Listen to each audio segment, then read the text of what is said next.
You know, there's a specific kind of silence that settles over a 40-story skyscraper at 2 in the morning. It's not peaceful, it's heavy, like the building itself is holding its breath, waiting for something to break, and for 3 years. That silence was my only companion.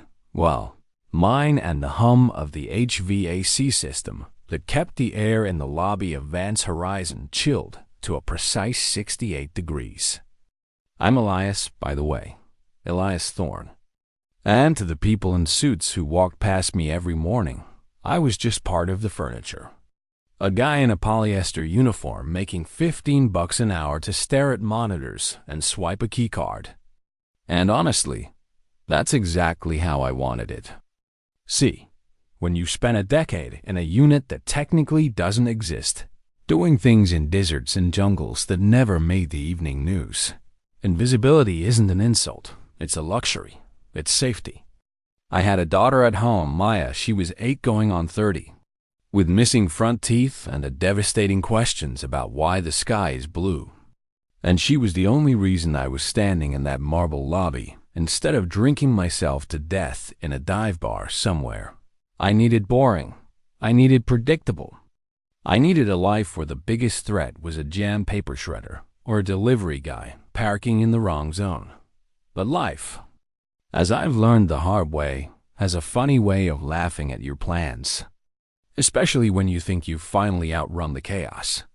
It started on a Tuesday, raining, of course, because this is Seattle and the sky is permanently gray, and the lobby was empty except for the janitorial crew buffing the floors 3 levels down.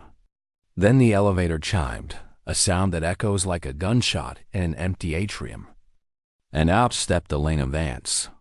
Now, you have to understand who Elena Vance was. She wasn't just the CEO. She was the ice queen of biotech, a woman who took over her father's empire at 32 and turned it into a global powerhouse.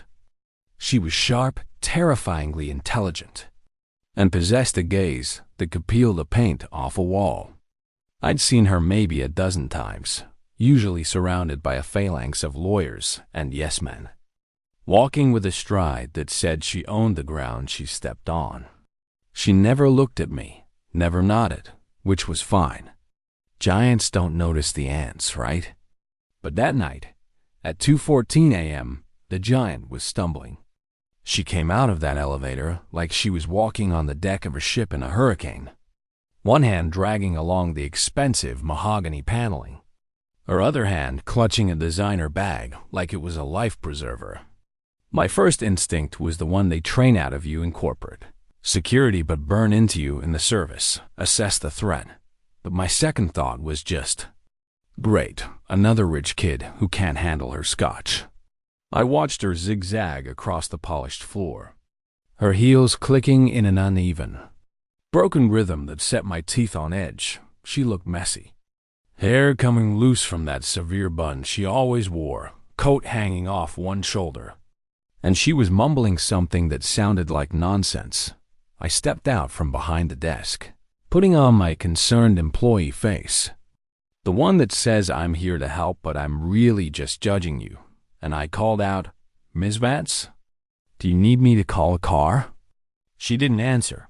She just kept moving toward the revolving doors. But she miscalculated the distance and pitched forward, heading straight for the marble floor. I moved, didn't think about it. Just moved, covering the 20 feet between us in about 2 seconds, catching her by the elbow and the waist just before she face-planted. She was lighter than she looked, shivering so hard it felt like she was vibrating. And she slumped against me, her head lolling onto my shoulder. And that's when everything I thought I knew about the situation shattered. See, I've been around drunks. I've been the drunk. I know the smell of expensive whiskey, the sour tang of wine, the chemical burn of vodka. But Elena Vance didn't smell like a bar tab. She smelled like peppermint tea, high-end vanilla shampoo, and absolute blind terror. Her breath was clean, 0 alcohol, not a drop. But she was playing the part perfectly, letting her eyes lose focus, slurring her words when she whispered, just had too much. Let me go. But her pulse was hammering against my forearm where I held her. A rapid-fire staccato that screams, fight or flight. And when I looked down at her wrist, the sleeve of her coat had pulled back just an inch, revealing 4 distinct purple bruises in the shape of fingertips. Someone had grabbed her. Hard, and recently. I didn't let go. I tightened my grip just enough to steady her and leaned in, dropping my voice to that register I used to use when I needed a terrified hostage to listen to me in a war zone. "You're not drunk, Elena," I said, dropping the Ms. Vance because we were way past corporate pleasantries. She stiffened, actually stopped breathing for a second, and her eyes snapped into focus, locking onto mine with a clarity that was chilling. The fog was gone instantly. "Let me go," she hissed, and this time it wasn't a slur. It was a command, cold and sharp as a scalpel. "There's a gray sedan parked across the street," I continued, ignoring her order. "Engine is idling. Lights are off. It's been there for 3 nights. I ran the plates. It's a rental under a shell company. Is that who you're performing for?" She looked at me, then really looked at me, for the first time in 3 years. And I saw the calculation happening behind her eyes, the risk assessment. She was weighing the danger of the man in the car against the unknown variable of the night guard she'd never bothered to speak to. "You're observant for a rent-a-cop," she said, her voice shaking but defiant. "And you're a terrible actress," I shot back. "You're overplaying the stumble. Who hurt your wrist?" She pulled away from me then, smoothing her coat, putting the armor back on, but the cracks were still there. "It's none of your business, Elias," she said, using my name for the first time. Probably read it off my badge in that split second. "Go back to your desk. Forget you saw me. Forget the car. Just ... do your job." She walked out those doors, forcing the stumble back into her step as soon as she hit the sidewalk. And I watched on the monitors as the gray sedan pulled out and followed her, keeping a perfect predatory distance. I should have listened to her. I should have gone back to my crossword puzzle and my lukewarm coffee. I had Maya to think about. I had a quiet life to protect. But there's a thing about men like me. We're broken in a specific way that makes it impossible to walk away when we see a wolf stalking a lamb, even if the lamb is a billionaire CEO who thinks she's a wolf. So I started watching, really watching. Over the next week, the pattern became clear, and it was terrifyingly professional. Elena was being hunted, not by some random obsessed fan, but by someone who knew her schedule better than she did. The emails started coming to her private server. I knew because I hacked into the security logs. Sue me messages that were just strings of numbers, coordinates, dates. Then the physical intimidation escalated. Her office was tossed, but nothing was stolen. A clear message. "We can get to you anywhere." She stopped eating, stopped sleeping. I'd see the light in her penthouse office on the 40th floor burning until 4 a.m. She was deteriorating, crumbling under the pressure. But she refused to bring in the police, refused to hire private security, which told me one thing: the threat was coming from inside the house, someone close. Someone she couldn't risk exposing. The breaking point came on a Friday, naturally, during a storm that was threatening to wash the whole city into the Sound. The building was empty. The skeleton crew had gone home, and it was just me and the hum of the servers. I was doing my rounds on the lower parking levels, deeper underground where the cell signal dies and the shadows stretch out long and thin. The lights in Sector G, Elena's reserve sector, were out. Now, building maintenance is lazy, but they aren't that lazy. 3 banks of LEDs don't just fail simultaneously unless someone cuts the breaker. The hair on the back of my neck stood up, that primitive radar pinging hard, telling me I was walking into a kill box. I moved silently, keeping to the concrete pillars, hand resting on the taser on my belt, which felt laughably inadequate against what my gut told me was waiting. I saw her car, a sleek black Phantom in the darkness, and then I saw her, standing by the driver's door, frozen, her keys in her hand, staring at the man leaning against the hood. It wasn't the gray sedan driver. This was worse. It was Julian Mercer. I knew Julian, everyone knew Julian. He was the Q, the golden boy, the man who had been by Elena's side since her father died, her confidant, her right hand. He was wearing a suit that probably cost more than my car, and he was smiling, but it was a smile that didn't reach his eyes. It was the smile of a man looking at a problem he was about to solve permanently. "You're making this difficult, Elle," Julian said, his voice echoing in the concrete cavern, smooth, reasonable, like they were discussing a merger over lunch. "I gave you the option to sign the transfer quietly. You could have taken the money, gone to that villa in Tuscany, lived like a queen. But you had to dig, didn't you? You had to play detective." Elena was backing away, slowly, her back hitting the pillar behind her.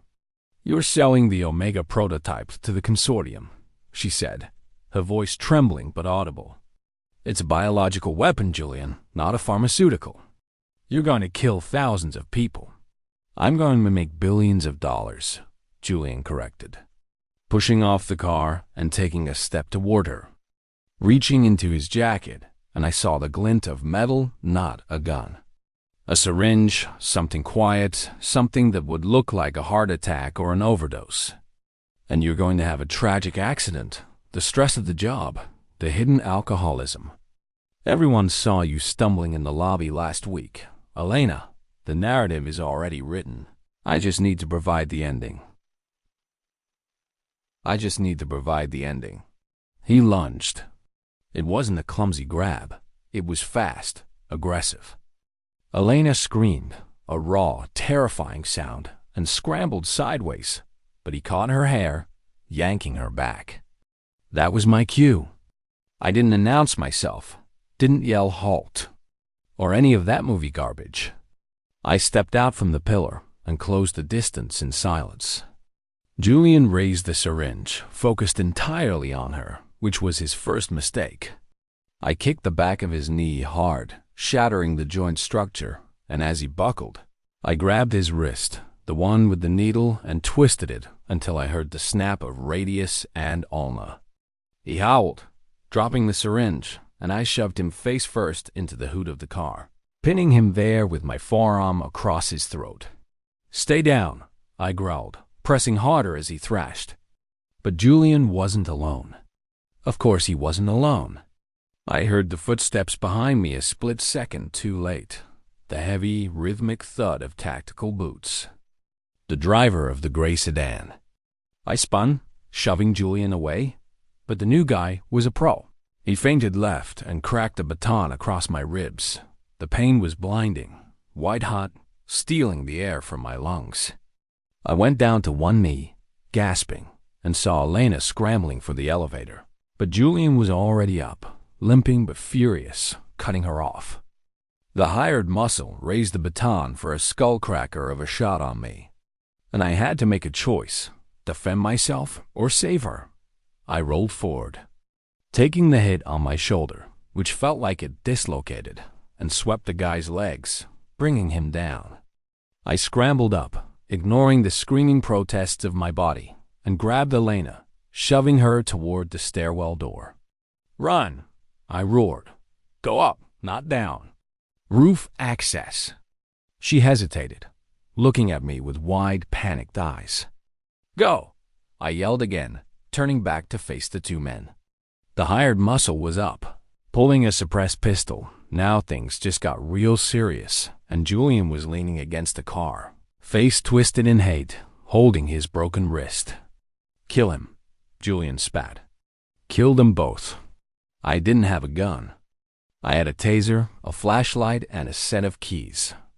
I sprinted for the door, bullets chipping the concrete inches from my head, spitting dust into my eyes. We hit the stairwell, the heavy steel door slamming shut behind us, providing maybe 3 seconds of cover. Elena was hyperventilating, sliding down the wall. I grabbed her, hauling her up. "We're not dying here tonight, Elena. Move your ass." We climbed, lungs burning, legs screaming, hearing the door below crash open. We were running a race we couldn't win, not on foot, not trapped in a concrete tube. We made it to the lobby level, but I knew the exits would be covered. Julian wasn't sloppy. He'd have guys at the doors. My office, Elena gasped, clutching her side. Panic room. Behind the bookcase. Secure line. It was a cliché, but a cliché was better than a bullet. We scrambled into the elevator. I jammed my keycard into the override slot, locking out the other floors, praying the system wasn't compromised. The door slid shut just as the stairwell door burst open, and I saw the muzzle flash of the silencer, the bullet spider-webbing the glass of the elevator door as we started to rise. We were trapped in a glass box shooting toward the sky, with killers below and a storm raging outside, and for the first time in 10 years, I felt that old, familiar electric current of war humming in my veins. "Tell me everything," I said, looking at the woman huddled in the corner of the elevator. "If I'm going to die for you, I want to know why." And she did. She told me about the Omega Project, a virus designed to target specific genetic markers. Supposed to be a cure for cancer, but Julian had tweaked it, weaponized it, and was selling it to a regime that didn't believe in human rights.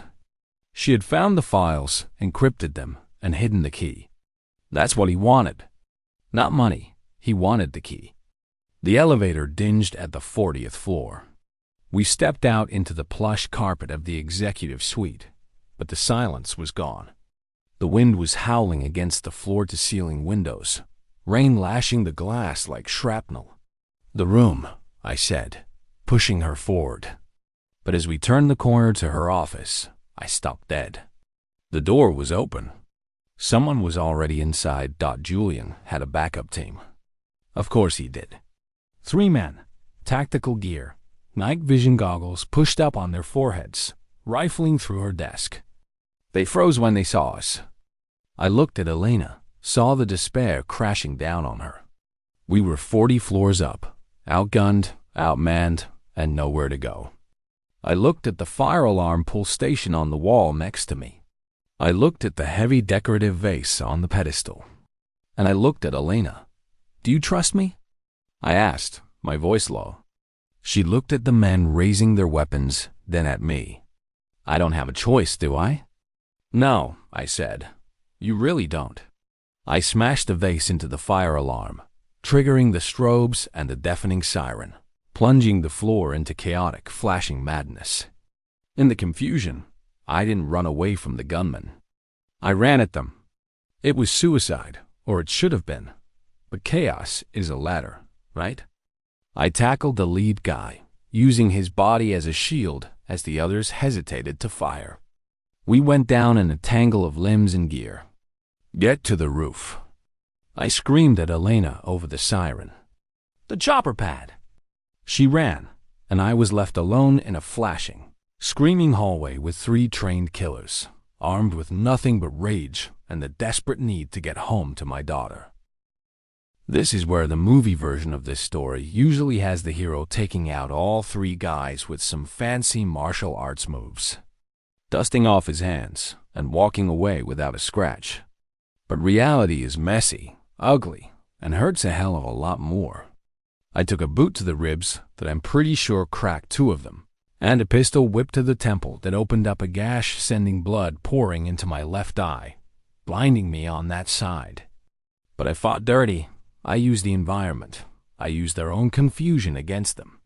I gouged eyes. I bit through a tactical glove. I used the taser on the first guy's neck until he dropped like a sack of cement, convulsing. The second guy, the big one, rushed me, and we crashed through the glass partition of a conference room, landing in a shower of shards. I managed to get him in a chokehold, leveraging my weight, squeezing until he went limp.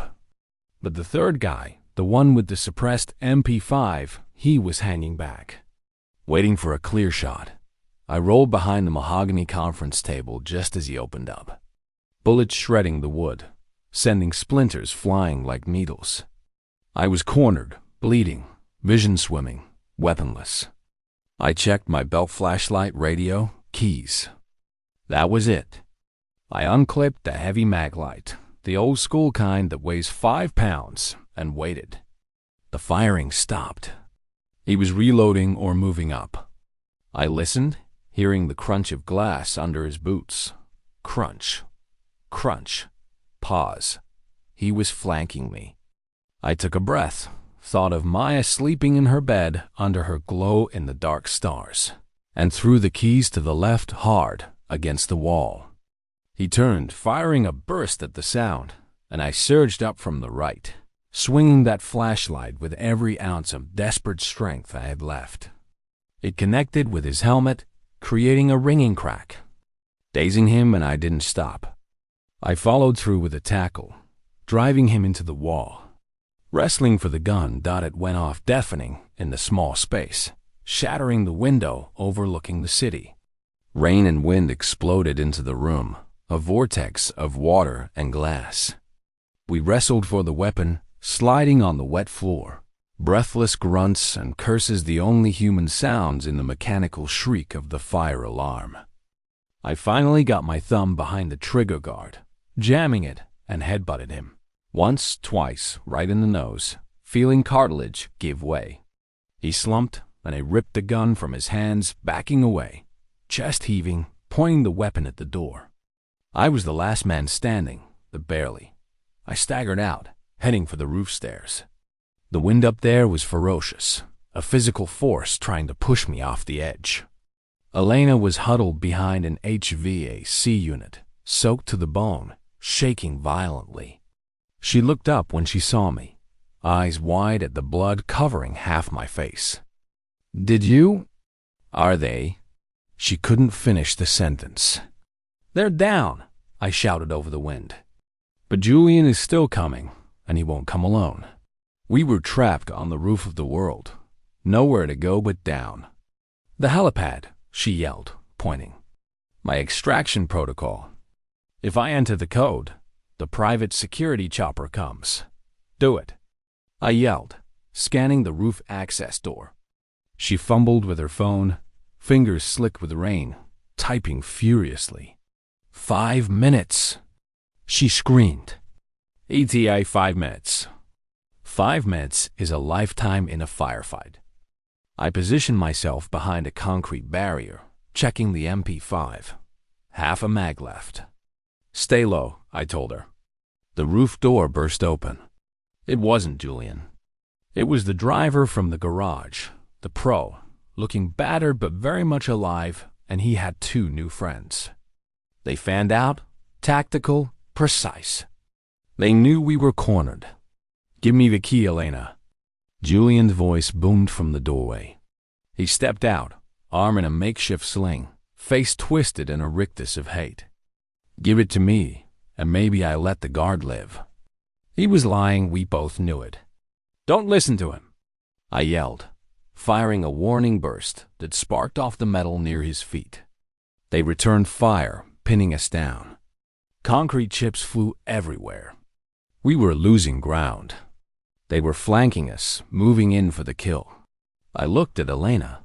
She wasn't crying anymore. She looked resigned. She held up a USB drive. "This is it," she said. "This is what they want." "Throw it off the roof," I said. "If he gets it, we're dead anyway." She looked at the drive, then at the edge of the building, the dark abyss of the city below. Then she looked at Julian. "You want it," she screamed, standing up, exposing herself.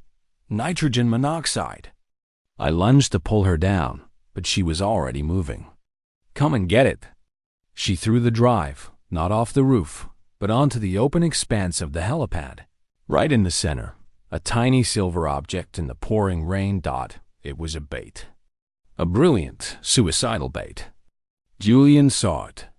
His greed, his arrogance, it overrode his tactical sense. He broke cover, sprinting for the drive.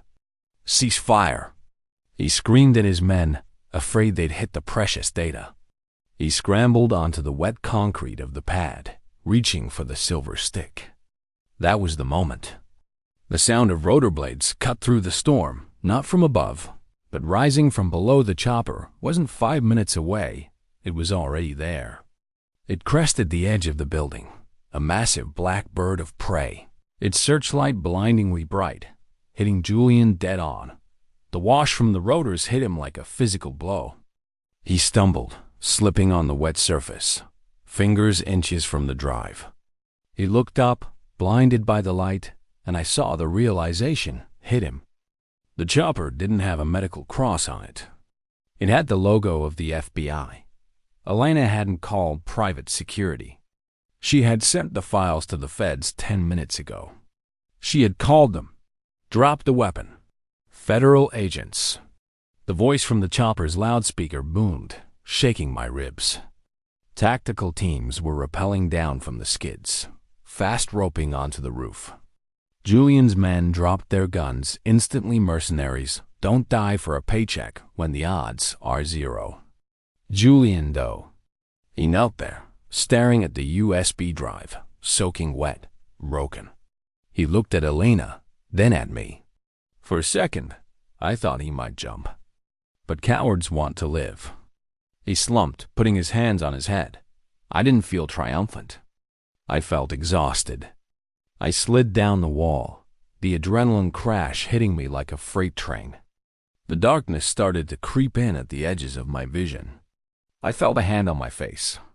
It was Elena.